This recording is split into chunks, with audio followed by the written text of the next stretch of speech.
necessary. In God's name, why? As a demonstration of my absolute power. How else could I hold my soldiers and these pathetic creatures as my subjects?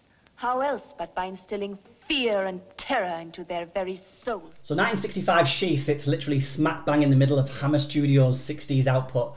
That would include classics like The Old Dark House, 1 Million Years BC and Dracula, Prince of Darkness. And for a film starring Hammer giants Peter Cushing and Christopher Lee, as well as fresh off Bond girl duties Ursula Andress, this boy's own adventure fantasy is a bit of a lesser known entry from the studio. Based on the novel by H. Rider Haggard, its full title being She, A History of Adventure, the story was first published way back in 1887, and this is actually the 8th adapted version of Haggard's Victorian novel. By all accounts, the superior version is from 1935.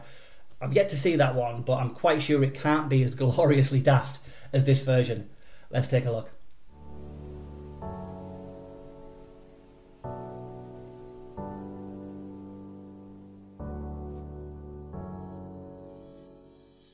So the film is set in Palestine in 1918, and having just received honourable discharges from the British Army, Professor Holly, played by Peter Cushing, his friend Job, played by Bernard Cribbins, and Leo, played by John Richardson, are all enjoying some of the local evening entertainment. Well, chaps, we survived the war. Let's hope we survive this place. I don't think we will, sir. We drink too much of this stuff. Wouldn't it be lovely, Major, to get back home, eh? Have a lovely pint of beer at the George and Dragon. When Leo heads off with an attractive young woman, as you do, to a place where he's ambushed, knocked out, and brought to a mysterious house to be confronted by the stunning Ayesha, a mind-boggling Ursula Andress. Who are you? Have you not seen me before? No, I don't think we've ever. I am Ayesha, who some call she who waits. So Ayesha has realised that Leo looks just like the face on an ancient Egyptian coin, and believes that he's some kind of reincarnation of a companion of Alexander the Great, someone who she's been patiently waiting for. Ayesha offers him immortality, a share of the throne and her eternal love, and it's a 29-year-old Ursula Andress, so it's win-win really. Giving him a ring and a map, she urges him to find her in the ancient city of Kuma, promising him that everything he desires will be his. And Leo's not alone on this quest, obviously intrigued by the possibility of discovering an ancient hidden city and a lost civilization. Holly and Job decide to join him, and they all set off on an expedition into a previously unexplored region of northeast Africa. We want camels, water containers, as much food as we can carry, guns, ammunition. Mustn't forget your digestive biscuits, sir. I remember what happened last time. Yes, all right. Guys, I'm Stephen at Real Classic Film Reviews. If you enjoyed this review, give that like button a click and consider subscribing if you are up for seeing more reviews like this, or you'd like to request a review. Let me know in the comments below, but for now, let's get back to the desert and the search for She. So it's a perilous trek that will test the men's will and endurance, but lured on by visions of Ayesha, Leo pushes the group on like a man possessed. Now, I'll be totally honest, that might all make it sound a little bit more exciting than it actually is. Don't get me wrong, the setup is quite intriguing and it nicely sets things up for a desert adventure quest, which doesn't really happen. One of my favourite bits is the clumsy skirmish with some Arab warriors who just happen to be the worst marksmen ever.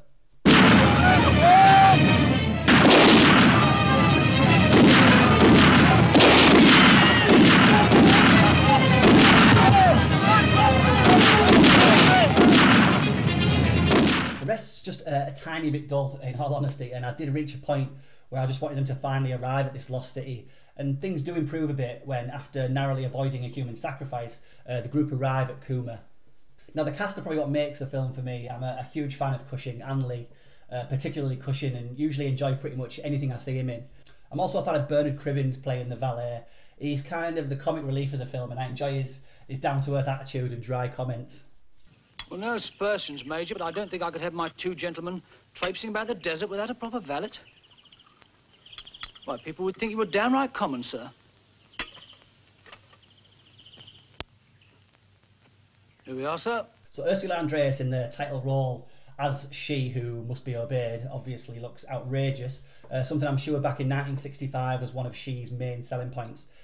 She's not really required to do a great deal, but in fairness, that kind of vacant wooden manner that she has kind of works for a character, to be honest.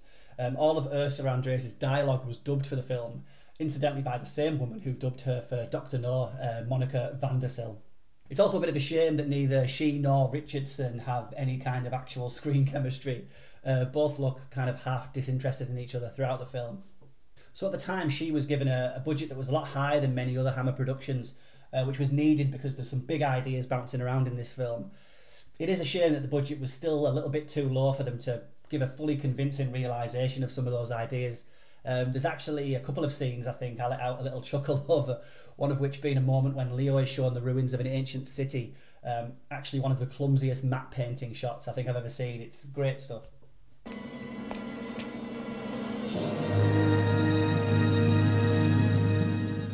Complete Egyptian city. I can't believe it, sir. So the finale for me, along with its cast of course, save the film. It's in its final act that she is unleashed to be the big daft adventure fantasy film that it wants to be. A couple of quick notes. Firstly, the book this film is based on does belong to another time. It's a Victorian era story, and as such, I wouldn't say that it's out and out racist if taken on its own merit, but there are scenes of white warriors throwing black slaves into a fiery pit that can be pretty disturbing. Teach them.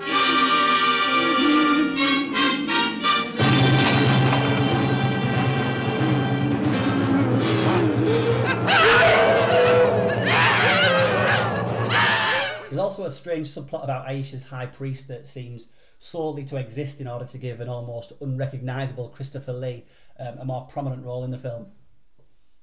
So she was filmed in the UK Elstree Studios and actually on location in Israel, not always successfully by all accounts. Its star John Richardson caught a good bout of dysentery on location in the desert. Bernard Cribbins earned a trip to the hospital when an explosive burned his rear end, and apparently another explosive blew the finger off a special effects crew member. So she was actually a big hit at the time of release and could be found billed alongside 1 million years BC. I wonder if the posters had anything to do with that success. So safe to say she isn't one of Hammer's defining films. I've given it a bit of a hard time here because some of it does frustrate me, but it also has some brilliantly daft moments, and I did enjoy watching it even if it's not something I'd revisit too often.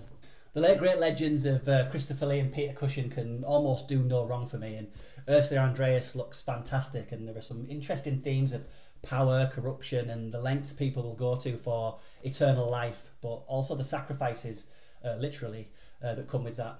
Go check it out.